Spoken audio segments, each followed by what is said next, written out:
So when people say, hey, look, wouldn't a Brent Kopacka be more the kind of person who could kill 4 people in 8 minutes with a knife?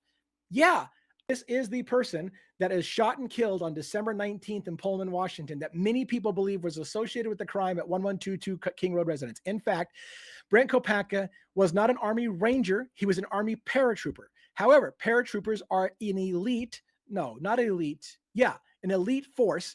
They're not rangers, but they often train with rangers. Why is that important? I'm going to show you why it's important coming up later in this document. So while there's no proof, there's also no proof that he wasn't. There's no proof Brent Lee Kopacka was a ranger. He was a paratrooper in a combat division, trained in survival, trained in knife fighting, saw shit and got PTSD, according to the obituary. I had that on the screen earlier. If you want to read the obituary, you'll see he struggled with PTSD and he saw shit that scarred him for life. He was trained in dropping as a paratrooper behind enemy lines and saw some shit and was trained to kill people. So when people say, hey, look, wouldn't a Brent Kopacka be more the kind of person who could kill 4 people in 8 minutes with a knife?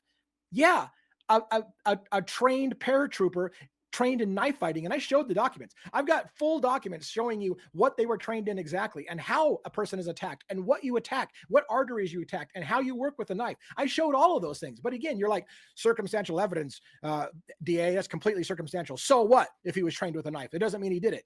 But yet, you assholes will glom on to an article that said Bryan Kohberger as a teenager once worked at a fish market and flayed fish as proof that he knows how to cut up 4 people in 8 minutes because he knew how to flay fish. First of all, go screw yourself. That article itself, if you even took 2 seconds to research it, you'll find out that the manager who was quoted in that said Bryan Kohberger didn't work there long enough to learn how to flay fish. But the media glommed all over it. Look, this is where Bryan Kohberger learned his skills to kill 4 people in 8 minutes because he could flay fish.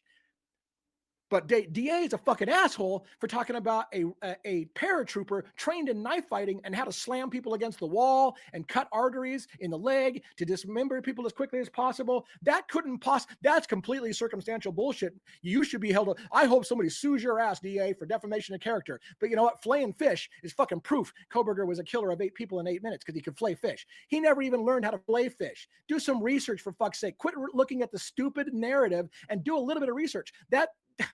He didn't work there long enough to learn how to flay fish. There was no evidence he learned how to flay fish at all. And even if he knew how to flay a fish, there's a big difference between flaying fish and knowing how to cut somebody's artery to kill somebody in a quick amount of time.